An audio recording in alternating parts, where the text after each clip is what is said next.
Screen visible और मेरा आवाज आ रहा है सबको? कंफर्मेशन देगा? जी सर। ओके। तो ये जो पैरेलल केवाईसी है, पैरेलल केवाईसी क्या है कि अभी पहले क्या होता था, पहले आप जो केवाईसी कर पाते थे, आपके पास एक कोई भी मेथड लाइव थी आपके सिस्टम के ऊपर। आप पहले एक तो बायोमेट्रिक कर सकते थे या फिर आप डिजी लॉकर कर सकते थे ई केवाईसी प्रोसेस के लिए। बट अभी आपके जितने भी काउंटर्स है, सब काउंटर पे ये फंक्शनलिटी लाइव हो चुकी है। आप ई केवाईसी और डिजी लॉकर ये दोनों ऑप्शन आपकी स्क्रीन के ऊपर अवेलेबल रहेंगे। जब आप केवाईसी की थर्ड सेक्शन में जाओगे, वहां पे आपको दो ऑप्शन रहेंगे, एक रहेगा e KYC method using biometric device और दूसरा रहेगा आपका डिजी लॉकर का मेथड। तो जो स्क्रीन आपको अभी मेरे दिख रही है, यहाँ पर आपको बस जो केवाईसी प्रोसेस, उसके अंदर आपको ई केवाईसी प्रोसेस, ये जो आप इनिशिएट ऑन मोबाइल करते हो, ये आपका बायोमेट्रिक वाला प्रोसेस होता है। और डिजी लॉकर प्रोसेस, ये आपका जो आप डिजी लॉकर से कस्टमर का आधार कार्ड लिंक कराते हो, तो ये दोनों प्रोसेस अभी लाइव हो चुके हैं। मतलब आपका पहले जो ई केवाईसी का पेनिट्रेशन आपका 50-60% रहता होगा, तो अभी जैसे ही डिजी लॉकर आप यूज करोगे, दोनों में से कोई भी मेथड आप यूज करो, तो आपका इससे पेनिट्रेशन बढ़ेगा। तो आपको कम से कम आपको जो पेनिट्रेशन लेके जाना 90% प्लस आपको डिजी लॉकर का आपको केवाईसी का पेनिट्रेशन लेके जाना है। तो फर्स्ट प्रेफरेंस आपको केवाईसी प्रोसेस ही करना है। एक तो बायोमेट्रिक प्रोसेस से करो या फिर आप डिजी लॉकर से प्रोसेस से आप केवाईसी कर सकते हो। ठीक है, तो ये था आपका पैरेलल केवाईसी प्रोसेस। ये जो प्रोसेस है ये पूरी आपके डीलर के ऊपर लाइव हो चुका है, जो भी आपके डीलर है। इसमें किसी को डाउट है पैरेलल केवाईसी में? क्लियर है सबको? तो ये लाइव हो चुका है, इसका आपको यूज करना है। प्रोसेस आपको पता है बायोमेट्रिक डिवाइस से कैसे करना है और डिजी लॉकर की प्रोसेस कैसे करना है। ठीक है, नेक्स्ट टॉपिक है आपका, मेरे को सर डाउट है सर। नेक्स्ट टॉपिक है आपका। हाँ सर, गुड। हेलो। हाँ बोलिए। हाँ सर, मेरे को डिजी लॉकर है सर। डिजी लॉकर करने के बाद डिजी लॉकर प्रोसेस सक्सेस हो रहा है सर, लेकिन वो एक ऐसी जगह में वो नॉट डन करके लिख रहा है सर। डिजी लॉकर आपको रिक्वेरी बटन पे क्लिक कर, आपका डिजी लॉकर होने के बाद में, हाँ, रिक्वेरी बटन में मैं क्लिक कर रहा हूँ सर, लेकिन वो होने के बाद डिजी लॉकर सक्सेस लिख रहा है, लेकिन वो नॉट डन। आपका अगर डिजी लॉकर सक्सेस होता है, सक्सेस होने के बाद आपको एक बार आपका स्क्रीन रीलोड करना है जो आप केवाईसी कर रहे हो, उसके बाद आपको रिक्वेरी बटन दबाना है। उसके बाद बहुत बार रिफ्रेश कर रहा हूँ सर, लेकिन वो इक्वेशन नॉट डन करके लिख रहा है। इससे फिर वो अगर डिजी लॉकर का अगर आपको प्रॉब्लम है, तो आप क्या करिए, आप डिजी लॉकर का प्रॉब्लम तो बायोमेट्रिक डिवाइस यूज करिए। बायोमेट्रिक दो ऑप्शन है ना आपके पास। सर बायोमेट्रिक मेरे पास नहीं है ना सर। आपके पास नहीं है? नहीं सर। आपके जो एसएमएस है उनको बोलिए कि जो भी आपका जो केवाईसी का पार्ट देखते हैं, शुभम करके, शुभम है जो एचओ में बैठे हैं। मेरे पास था सर वो, लेकिन वो काम नहीं कर रहा है, खराब हो गया। मैं सर को बोला था, वो लाएंगे करके बोला है सर। ठीक है, तो आप मेल करके आप बुलवा लीजिए। ठीक है, टेक्निकल प्रॉब्लम कोई भी होगा तो आपको आपकी प्रोडक्ट टीम से कनेक्ट करना पड़ेगा। जी सर।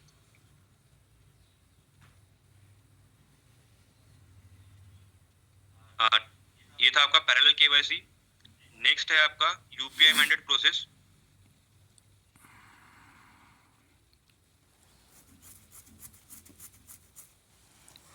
यूपीआई मैंडेट प्रोसेस है। इससे पहले जो आप ई मैंडेट करते थे कस्टमर का, तो आप 5 तरह से कर पाते थे। एक आपका नॉर्मली जो ईसीएस लेते थे आप, वो आपका नॉर्मल ईसीएस हो गया। दूसरा है आपका जो आप डेबिट कार्ड से कस्टमर का ई मैंडेट करते थे, उसके बाद आपका नेट बैंकिंग से, तीसरा ओटीपी से, और फोर्थ था आपका जो आपका था ये आधार बेस ओटीपी, जो आधार बेस का ओटीपी लेके आप कस्टमर का ई मैंडेट करते थे। तो अभी ये जो यूपीआई बेस मैंडेट है, ये नया ऐड हुआ है। ये यूपीआई बेस मैंडेट आपके हर डीलर पे लाइव हो चुका है। इसका बेनिफिट ये है, यूपीआई बेस मैंडेट का बेनिफिट ये सबसे सिंपल स्टेप्स है, और आपके मार्केट में अब ज्यादातर लोग 80-90% लोग यूपीआई यूज करते हैं। यूपीआई से पेमेंट, ऑनलाइन पेमेंट ट्रांजैक्शन करते हैं। अभी सबसे इंपॉर्टेंट बात यह है कि आपको कस्टमर का बजाज पे यूपीआई से ही यूपीआई मैंडेट करना है। सबसे पहले आपको बजाज का यूपीआई क्रिएट करना है, उसके बाद आपको बजाज पे यूपीआई मतलब आपको यूपीआई मैंडेट करना है। ठीक है, सबसे और एक अच्छी बात है, आपके जो अपने सेल्स एग्जीक्यूटिव है, जो अपने एग्जीक्यूटिव है, अगर वो बजाज का यूपीआई क्रिएट करते हैं और बजाज के यूपीआई से ही यूपीआई मैंडेट करते हैं, तो उनको इसका इंसेंटिव मिलेगा। 5 rupees per UPI mandate creation का इंसेंटिव मिलेगा। अगर आप अदर कोई यूपीआई यूज करते हो तो आपको यूपीआई मैंडेट करने का कोई पैसा इंसेंटिव नहीं मिलेगा। क्लियर है सबको? और ये जो प्रोसेस है आप एंड्रॉइड पे भी कर सकते हो, आईफोन पे भी कर सकते हो, क्योंकि ये वेब बेस्ड एक वेब पेज है, वो कहीं पर भी जहाँ कौन से भी मोबाइल पे एक्सेस रहेगा, एंड्रॉइड रहे या आईफोन रहे। सबसे इंपॉर्टेंट है ये जो यहाँ पे दिख रहा है आपको स्क्रीन के ऊपर, कस्टमर मोबाइल नंबर @abfs पे वाई। तो यहाँ पे आपका जो यूपीआई रहेगा बजाज का, कस्टमर का मोबाइल नंबर @abfs पे। तो ऐसा ही आपका इसी तरह आपका बजाज का यूपीआई आईडी क्रिएट होगा। और सबसे बेस्ट पार्ट है ये यूपीआई मैंडेट का। आपको बजाज का, अगर कस्टमर का बजाज यूपीआई मैंडेट किया है, यूपीआई से आपने कस्टमर का ई मैंडेट किया है, तो कस्टमर का अगर ईएमआई बाउंस होता है तो कस्टमर को कोई भी बैंक की तरफ से पेनल्टी नहीं लगेगी। जो लगता है ना 295 दो तीन बार अगर एक ईएमआई बाउंस होता है तो बैंक की तरफ से हिटिंग चार्जेस लगता है, वो नहीं लगेगा यूपीआई मैंडेट अगर आप करते हो तो। दूसरी बात, आपका जो बजाज का जो पेनल्टी लगता है 450 या 500 रुपीज लगता है बजाज का जो पेनल्टी होता है, आई थिंक अभी 500 रुपीज है, तो वो लगेगा। बजाज का पेनल्टी 500 रुपए लगेगा, जो बजाज का पेनल्टी है वो लगेगा। बट जो बैंक का जो हिटिंग चार्जेस होता है 295, जो हर बैंक का अलग अलग होता है, जैसे आईडीबीआई का 595 है, तो ये जो चार्जेस है ये हिटिंग चार्जेस कस्टमर को नहीं लगेंगे। ये आपके लिए प्लस पॉइंट है यूपीआई मैंडेट का। और यूपीआई मैंडेट का प्रोसेस एकदम सिंपल है। तो यूपीआई मैंडेट का प्रोसेस देखते हैं क्या है। तो सिंपल, आपको ये आपका कस्टमर लेवल पेज है, ठीक है, ड्यू प्रिपरेशन पे आपकी फाइल है। तो आपको यहाँ पे सबसे पहले, अगर आपके डीलर के ऊपर यूपीआई मैंडेट लाइव है, अभी तो हर डीलर के ऊपर यूपीआई मैंडेट लाइव हो चुका है, तो आपको जो स्क्रीन दिख रही है इनिशिएट यूपीआई ऑटो पे मैंडेट, तो आपको इसी तरह स्क्रीन दिखेगी। तो आप अगर बजाज पे यूपीआई क्रिएट करते हो और इनिशिएट यूपीआई मैंडेट करते हो, तो आपको आईएमपीएस करने की जरूरत नहीं है स्टार्टिंग में, और आपको जो आप उसके बाद आप ई मैंडेट करने थे वो भी करने की जरूरत नहीं। और आपको अगर आप आईएमपीएस नहीं करोगे, आपको फिजिकल ईसीएस लेने की भी जरूरत नहीं है। तो आपको सिंपल इनिशिएट यूपीआई मैंडेट पे क्लिक करना है। जैसे इनिशिएट करते हो मैसेज आएगा UPI mandate initiated. UPI mandate initiate होने के बाद में जो आपके कस्टमर है, कस्टमर के मोबाइल के ऊपर एक बिटली लिंक जाएगा, तो वो बिटली लिंक आपको ओपन करना है। तो लेफ्ट साइड वाले मेरा जहाँ पे आरो है, ये मैसेज आएगा कस्टमर को। अगर कस्टमर का बजाज का यूपीआई अगर क्रिएट है, तो कस्टमर को जो मैसेज आएगा आपके 3-in-1 ऐप में, जो ड्रॉप डाउन आपका जो नोटिफिकेशन वाला जो विंडो होता है मोबाइल के ऊपर, तो यहाँ पे आएगा e mandate for hassle free repayment. ये बजाज के यूपीआई का मैसेज है, ये नॉर्मल अपना कस्टमर का मैसेज है। तो मैंने बिटली लिंक ओपन करा या फिर बजाज का यूपीआई का जो उस पर क्लिक करा। उसके बाद आप सभी को पता है ऑथेंटिकेशन, कस्टमर के लास्ट मोबाइल नंबर के लास्ट 4 डिजिट और ईयर ऑफ बर्थ। अगर मेरे मोबाइल के लास्ट 4 डिजिट 1415 है, अगर मेरा ईयर ऑफ बर्थ 1990 है, तो मेरा जो पासवर्ड रहेगा 1415 1990। तो यहाँ पे आपको पासवर्ड मेंशन करना है। यूपीआई रजिस्ट्रेशन, अगर आपने बजाज का यूपीआई आईडी क्रिएट किया है पहले और बजाज से यूपीआई से ही आप यूपीआई मैंडेट कर रहे हो, तो आपको यहाँ पे बाय डिफॉल्ट बजाज का यूपीआई आईडी फेच होगा। अगर बाय डिफॉल्ट बजाज का यूपीआई आईडी फेच नहीं होता है, तो आप मैन्युअली भी यहाँ पे बजाज का यूपीआई आईडी एंटर कर सकते हो। तो आपको सिंपल यहाँ पे कस्टमर के पास से यूपीआई आईडी लेना है और प्रोसीड करना है। जैसे ही आप प्रोसीड करते हो, तो जो आपका वेब पेज है वहां पे एक टाइमर स्टार्ट होता है। तो आपको ध्यान रखना है, ये सिर्फ 5 मिनट का टाइमर है, 5 मिनट का टाइमर है। 5 मिनट के अंदर आपको आपके जो यूपीआई मैंडेट वाला ऐप है उसमें जाके आपको अप्रूव करना है। तो जैसे ही मैं इनिशिएट करता हूँ, यूपीआई आईडी डालने के बाद में टाइमर स्टार्ट हो जाता है। तो जो भी मैं यूपीआई यूज कर रहा हूँ, फॉर एग्जांपल मैं गूगल पे कर रहा हूँ, फोन पे कर रहा हूँ, तो उसकी तरफ से मैसेज आएगा यू हैव रिसीव ऑटो पे request from Bajaj finance limited. तो आपको वो ऐप ओपन करना है। आपने कभी ऑनलाइन पेमेंट किया होगा, आप कभी अमेजोन पे गए होगे, अमेजोन पे जाने के बाद आपने यूपीआई से पेमेंट किया, तो क्या होता है आपका जो गूगल पे का अकाउंट है उसमें एक मैसेज आता है। तो वो मैसेज एक तो आपको यहाँ पे दिखेगा या फिर ऊपर स्क्रीन पे आता है, तो आपको उसमें सिंपल अप्रूव करना है। तो यहाँ पे मैं क्या करूंगा, मैंने इनिशिएट किया, बजाज का यूपीआई डाला, और मैं 3-in-1 ऐप में जाने के बाद यूपीआई में जाने के बाद मुझे यहाँ पे दिख रहा है अप्रूव मैंडेट करके बजाज फाइनेंस वाला। तो मैंने सिंपल अप्रूव पे क्लिक किया। अप्रूव पे क्लिक करने के बाद में यहाँ पे दिख रहा है बजाज फाइनेंस लिमिटेड ऑटो पे 15, मतलब ये ईसीएस लिमिट आपका। अभी सबको ध्यान देना है, अभी क्या होता है, कस्टमर का अगर यूपीआई का अकाउंट है, तो कभी कभार कस्टमर के यूपीआई अकाउंट में 2-3 अकाउंट ऐड होते हैं, ठीक है।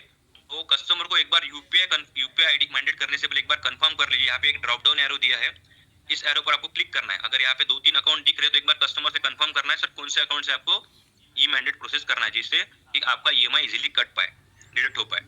मैंने सिंपल एचडीएफसी का सिलेक्ट किया, अप्रूव करूंगा। अभी यहाँ पे यूपीआई का जो पासवर्ड होता है, जो कस्टमर यूपीआई आईडी यूज करता है, गूगल पे रहे, फोन पे रहे, तो जो पिन होता है, ये पिन आपको मेंशन एंटर करना पड़ेगा, 6 नंबर वाला, 6 डिजिट का। यहाँ पे आपको सिंपल ओके करना है और आपका मैंडेट क्रिएटेड सक्सेसफुली हो जाएगा।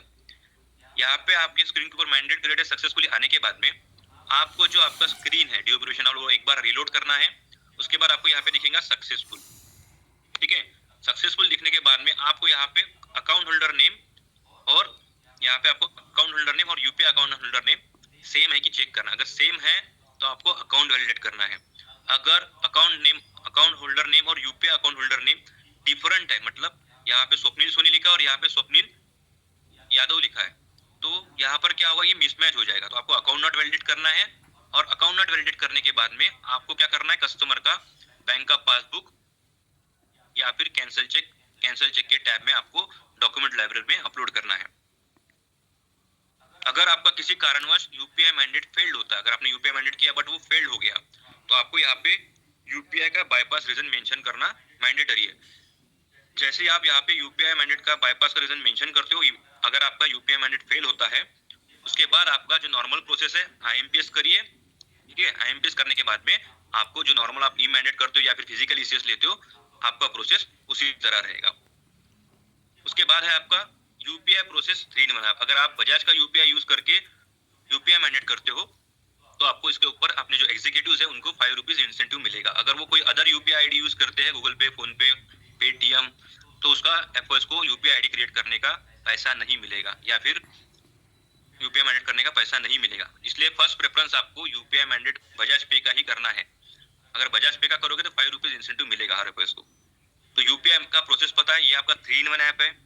तो आपको यूपीआई में जाना है, जो आपका 3 in 1 ऐप है वहाँ पे होम पेज के ऊपर यूपीआई का एक ऑप्शन दिया है। सिंपल इस ऑप्शन पे आपको क्लिक करना है। आपकी जो बैंक है वो बैंक सिलेक्ट, कौन से बैंक में कस्टमर का अकाउंट है वो सिलेक्ट करना है। उसके बाद आपके मोबाइल नंबर आपका बैंक से लिंक होगा वो आपको सिम सिलेक्ट करना है। उसके बाद मोबाइल जो है, जो आपका ऐप है वो ऑटोमेटिक एक एसएमएस सेंड करेगा। एसएमएस सेंड करने के बाद में सिम वेरिफिकेशन होगा, एसएमएस आएगा और उसके बाद आपका जो बैंक अकाउंट है मोबाइल नंबर से लिंक वो यहाँ पे दिखेगा। आपको सिंपल इसके ऊपर क्लिक करना है तो आपका बजाज पे का यूपीआई आईडी क्रिएट हो जाएगा। आपका बजाज पे का यूपीआई आईडी क्रिएट होने के बाद में अगर आप यूपीआई में जाते हो तो आपको यहाँ पे माई यूपीआई आईडी, तो कस्टमर का मोबाइल नंबर @abfs पे, ये आपका बजाज पे का यूपीआई आईडी रहेगा। तो ये पूरा प्रोसेस था आपका बजाज पे यूपीआई आईडी क्रिएट करने का और बजाज पे यूपीआई आईडी यूज करके आपको यूपीआई मैंडेट करने का। तो टीम, अभी किसी को डाउट कंफ्यूजन तो आप क्वेश्चन पूछ